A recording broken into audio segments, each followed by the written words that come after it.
collaboration with the Cyprus Mail. This is the Cyprus News Digest with Rosie Haralambous.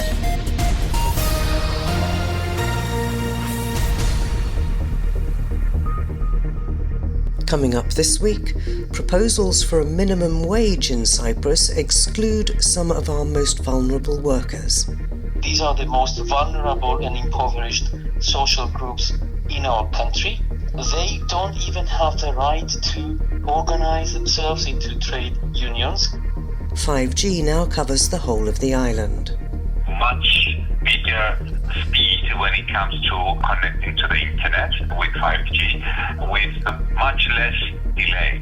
The newly appointed Deputy Minister for Culture outlines his priorities. To serve as best as I can, not only the culture in general and its structure, but mainly its people, the artists, the culture producers, people who struggle for so many years to put Cyprus on the map.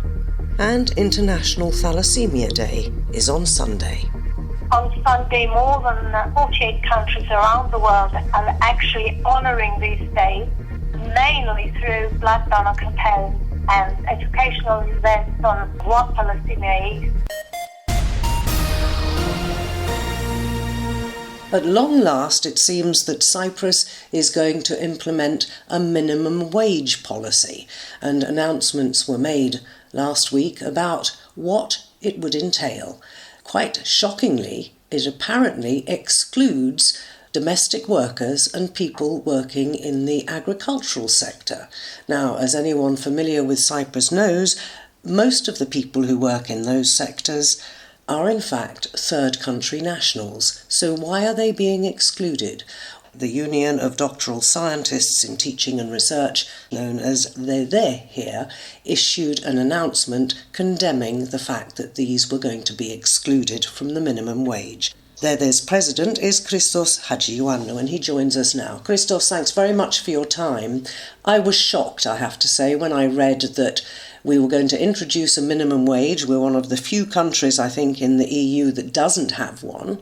But we're going to exclude people in the sectors where we know it's most needed because they're the lowest paid workers. That's right. Thank you very much for the invitation.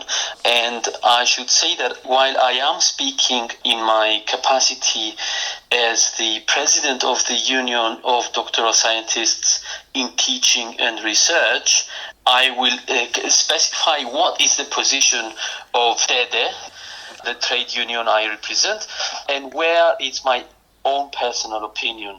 So, as a union, we were shocked at this exclusion, and we immediately issued a statement. So it's not over yet, but there is a strong indication that the workers you've mentioned will be excluded. This is the intention of the government, and to our surprise, we haven't seen anyone complaining about this, and therefore it looks like it's something widely accepted and tolerated.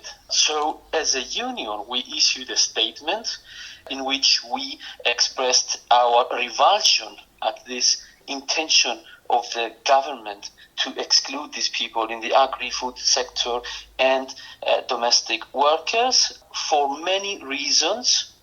To begin with, these are, I think everyone readily agrees, that these are the most vulnerable and impoverished social groups in our country.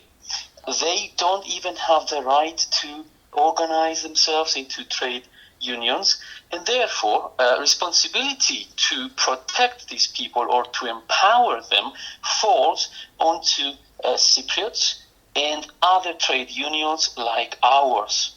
And I think it's our responsibility to show solidarity to these working groups. Now, why were they excluded? And here, this is my personal opinion. I haven't followed the conversation. I don't think it was so public to begin with. So haven't followed the arguments or the economic arguments behind this exclusion, if they ever offered any solid arguments. But I bet that the essence behind this has to do with racism. I think it's an example of institutional racism whereby, for reasons that do have to do with racism, they are excluding these people from this measure of having a minimum wage for these people. It is shocking that all of this is happening after we have had, the murders of the migrant women by the serial killer Metaxas, and we haven't learned anything. Everyone agreed that, we need to protect these people, to empower them. A few years later, last year I think, we had 4 Egyptian workers who were killed in the forest fires. All of these murders and deaths, they are connected to their working conditions, and of course it's connected to the wages they get. Basically what we have in Cyprus is modern slavery conditions for these people. Can I interrupt you there? Yes. I agree with absolutely everything you've said. We covered actually those Egyptian workers dying in those forest fires, and the conditions they were living in were absolutely appalling. But also, if we come to domestic workers, they work longer hours than pretty well anyone, as far as I know. So there should be some contractual obligation, surely, in terms of human rights, as to not only the hours they work, but what they get paid for working those hours. So, as you say, it seems extraordinary that these two highly vulnerable groups of people are being excluded from any idea of a minimum wage. And I have to point out that before our chat, I have spent 2 days trying to contact MPs who sit on the Labour committee to get an interview, and so far nobody is either willing to talk to me or has come back to me on it. So it sort of seems that, as in Cypriot tradition, if we don't manage to talk about it, it will go away, and this may well just get passed through. It will be very difficult, will it not, if it goes through as is, to then amend it to include these highly vulnerable groups. Yes, where are all these MPs who are sensitive about human rights? Where are they now after the deaths of all these people we've mentioned? And it's not just the deaths, the people who have actually died or were killed or murdered. They are tormented systematically in our country every day in so many houses, in our houses where they work. Now, I know a couple of counter-arguments or arguments that people present so as to justify, I put this in exclamation marks, to justify why we need to exclude these people from a minimum wage, domestic workers in particular. One of them is that, we do indirectly pay them more by providing them food and a room to stay, and so they don't have any expenses to spend on their housing. But there lies exactly the trick in how this whole modern slavery conditions are enabled.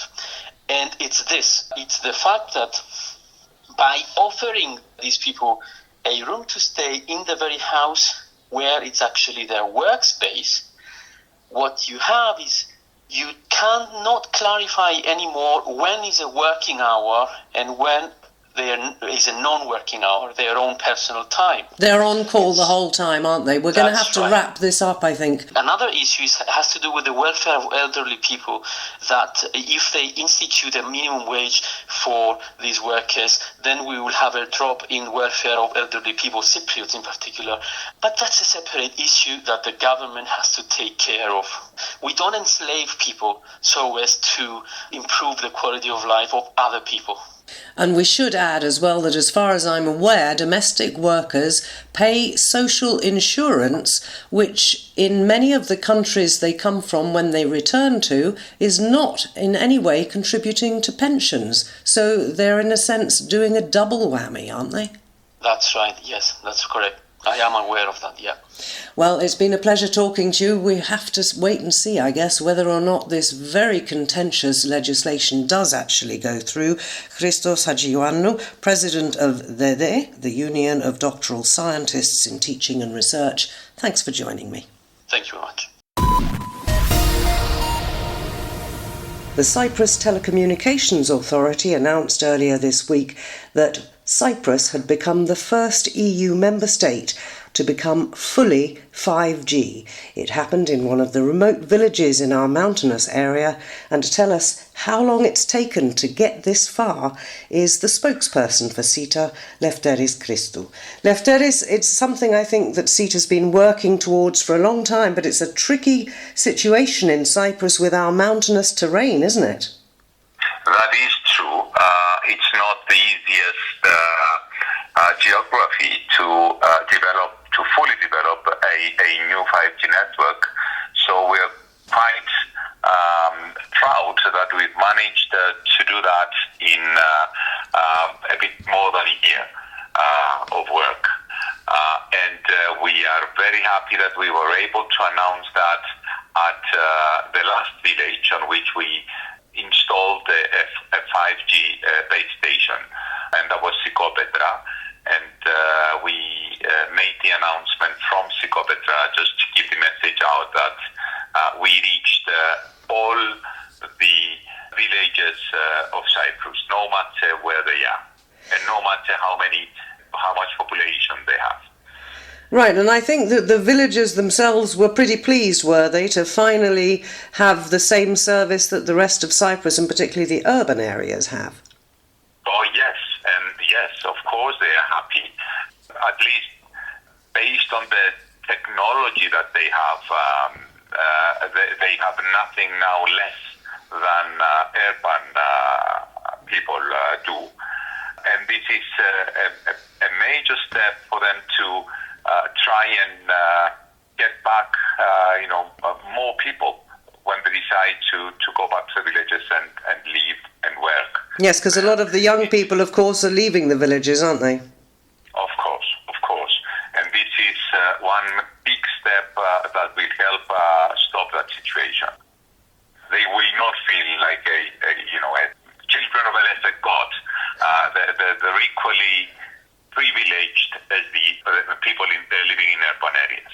Now, Lefteris, we have to say that there's been quite a lot of controversy, of course, about 5G. A lot of it's nonsense. But can you, for those who aren't aware of exactly what it is, just elaborate about the difference from 4G? Yes. Well, it's a new technology of mobile telephony, and even though, without getting into too much technical details, what's important to note here is that we are talking about much bigger speed when it comes to connecting to the internet with 5G, with much less delay, almost no delay. And that second part, the no delay part, is the major difference from previous technologies, because it allows for much more applications to be developed gradually that will make our lives much easier and much more enhanced. To give a few examples, I'm sure people started reading that in some cities around the world, we started to see cars without drivers driving in smart roads. This is feasible through 5G technology. Or people may have heard that we are talking about applications that allow surgeons to do operations while they are in a different country. That is, again, based on 5G technology. Locally, we recently showcased an application of 5G when we helped a blind runner to run on his own without an assistant, which is usually the case for blind runners. He was guided remotely from his coach using 5G technology and the fact that there is no delay. So as he was running, there would be, a small flow in front of him. His coach would give him directions real time as to what he has to do to overcome that. So it's an important step towards starting to see various new applications. And of course the Internet of Things. And of course the Internet of Things as well, yes. It's all part of being connected. Being connected is a milestone, and having a 5G network that covers the whole of the island is a major milestone in starting to see all these things. So what does CETA do next? I presume that you still have to keep looking ahead because we don't really know what's coming next, do we? Of course. This is sort of the end of a project, but not really an end, because we're still working on the 5G network. We're still trying to see people's needs, where we need more coverage, what we need to do next, so that the quality of the network is the one that our customers are expecting. And at the same time, we are working with the government, for example, to make sure that we do everything that we have to do to help towards the digital direction of our economy, of our government. Things like e-government need to be based on connectivity, being there as a milestone. And at the same time, we are working towards our fiber network, which is expanding much faster than originally planned. We are hoping that by 2023 we will cover the whole of Cyprus with fiber optics. So we're looking ahead, and we are trying to always be there for all of our customers and not just concentrate on urban areas.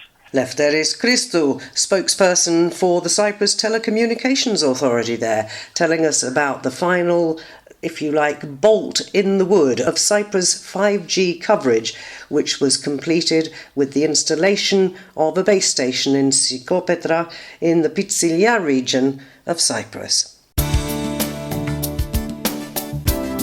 This is the Cyprus News Digest with Rosie Haralambous. The House of Representatives has just approved the necessary legislation to set up a Deputy Ministry of Culture on the island, and the first appointee as Deputy Minister is an old friend of the Cyprus News Digest. We've interviewed him many times when he's been the head of the Municipal Arts Centre in Nicosia, but he is a very prominent figure in our arts community. Yannis Toumazis. Nice to talk to you again, Yannis. Congratulations on your appointment. And let me ask you what your initial reaction is in terms of what you want to do as a Deputy Minister of Culture, because as I said in the introduction, you have been with so many different aspects of culture across the island that you're pretty well qualified to come at it from every angle. Thank you so much, Rosie, for your kind words. Thank you. It's a great honor for me, I must say, and I would like to warmly thank the President of the Republic, Mr. Anastasiadis, who appointed me as the first Deputy Minister of Culture. It's a difficult task, as you know. The cultural field in Cyprus, there are so many things that need to be done. I have been an active cultural producer for the last 33 years. So, I believe it's a great decision, the foundation, the establishment of the Deputy Ministry. So many things, and the challenges are so many. But I believe that with collaborations, with teamwork, we can achieve a lot. I think that I will try to do my best to serve as best as I can, not only the culture in general and its structures, but mainly its people, the artists, the cultural producers, people who struggle for so many years to put Cyprus on the map, and I think we have so many great potential as Cypriot creators to take things further. So I hope that there will be a great collaborative effort to take things forward. Right, now you've served, I think, as president of THOC, the Cyprus Theatre Organisation, and am I right in thinking also as vice president of the Bicommunal Technical Committee on Culture? Exactly, yes. And also when I was at the State Theatre, it was a great period for me because I've seen that working with the actors to establish policies, to make changes, it may sound difficult, but it's not as difficult as it sounds. So I believe that, as I told you before, with collective efforts, we can do things, and the people of culture in Cyprus need that a lot, and that's what I have to say at the moment. Of course, it's just the beginning. I need to see all the issues and work on them, and hopefully we will see the results in the next few months. All right, it's early days for me to ask you if you've got any initial ideas about what you might prioritise, but as I said at the beginning, we've got theatre, we've got music, we've got dance, we've got so many different aspects. I won't even mention the archaeology because I know that's a bit of a bone of contention at the moment, but we've also got something that I talk about regularly on this programme, and that is our architectural heritage. Does that come under your remit? The architectural heritage, of course, which concerns, let's say, cultural issues and things. It's a part of our cultural heritage, of course. I think that, what is important is to design a strategic plan, let's say, for culture, something that did not exist for all the arts, for all these fields that you mentioned, and really try to execute it, to design it and to implement it, so in favor of the creators mainly, and also to establish new structures, new cultural structures that we so much need, and help the cultural producers. I think that's the thing that I would prioritize at the moment, to stand by the people who produce culture in Cyprus. I feel they need it, I know they need it, and that will be my main priority. Well, of course, they have suffered more than most, I think it's fair to say, during the pandemic, because a lot of them have been unemployed, or if they're self-employed in terms of, let's say, photographers or whatever, they're sort of sidelined, aren't they? I want to ask you briefly... And it's not a Cypriot phenomenon, because I'm also, with my meetings at the European networks that I participate in, it's a European, if not a global phenomenon, that unfortunately culture and the arts are last in the list of priorities. So, the pandemic was, a problem for all of us. So I hope that, I hope that the pandemic will end soon and that we'll face the new challenges ahead. You talk about structural changes, but I wanted to ask you about the role of education in all of this, because the schools should surely have cultural programmes that encourage our youngsters, even from kindergarten, to participate in music, in dance, in drama, and so on. Definitely. Education is the alpha and omega of all things.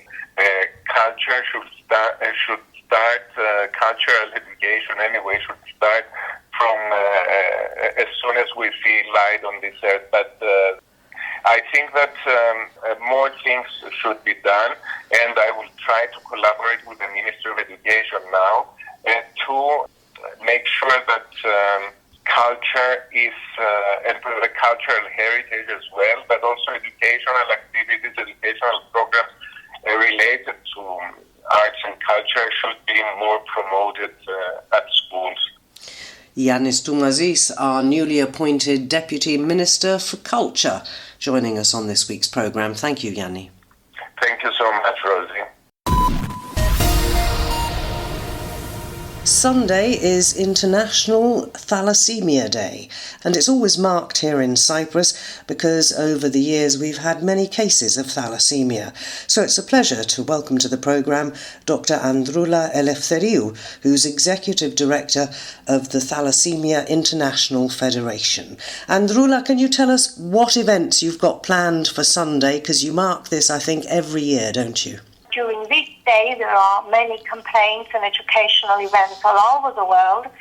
On Sunday, more than 48 countries around the world are actually honouring this day, mainly through blood donor campaigns and educational events on what thalassemia is, how it's inherited, what thalassemia treatment is, and how one can prevent having thalassemia. So all this knowledge has come out of the Office of Thalassemia International Federation, which constitutionally is situated in Nicosia, Cyprus, due to the significant contribution that the Cyprus parents, patients, healthcare professionals have provided to the development and improvement of the history of thalassemia globally. It has got better, hasn't it, over the recent years, because there have been ways of preventing quite so many people becoming thalassemic. Absolutely. Over the years, there has been significant medical and scientific advances that have provided better survival, quality of life, social integration of our patients. Today, in countries like our countries, particularly of the Western world, where there are robust healthcare, public health infrastructure, and disease-specific national programs, because it's very important that there are national disease-specific programs that are coordinated by the government, the ministries of health, the competent health authorities, and they are fully funded, because it's a very important element to care about a chronic genetic hereditary disease. If you have to pay for such a disease, you will never be able to address it effectively. Therefore, in countries where the healthcare systems are addressing appropriately chronic diseases, such as the healthcare systems in Europe, for example, and such countries such as Cyprus, Greece, Italy, where there has been a lot of focus on thalassemia and other hemoglobin disorders, we have seen huge advances in the aging of the population, in their good quality of life. They get married, they have professional satisfaction, they have social integration, and they live actually a very near normal life today. And in the last 4 to 5 years, there have been additional improvements in the care, and they're focusing on decreasing the need for blood transfusion and even cure these disease through genetic therapy.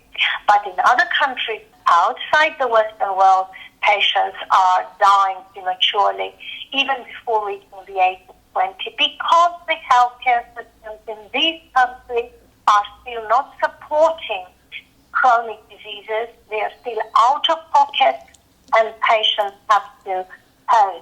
Therefore, in countries outside Europe, patients are still dying, and they're still at the level where we were in Cyprus in 1960, 1950. But So you are in contact, I assume, with the relevant authorities in those countries, and they're aware, are they, of what needs to be done? Absolutely. We are in very close contact with childcare professionals, with patients, with competent authorities, with World Health Organization, with which we work on official relations since 1996, so that we spread ongoing and continuous awareness on how to prevent and how to treat. And believe me, from the day that this federation started in 1986, there has been a huge improvement in the awareness and knowledge of patients and doctors and competent authorities around the world. But sadly, there is still a lot to do, because this is a tragic violation of the basic human rights of people, of patients. What's the basic human right of a human being is to enjoy decent health and social care. And we are depriving hundreds of thousands of patients of this right. So we hope that through consistent work, we'll be able to lessen to the least possible number those people whose rights are violated. Androula Eleftheriou, Executive Director of the Thalassemia International Federation.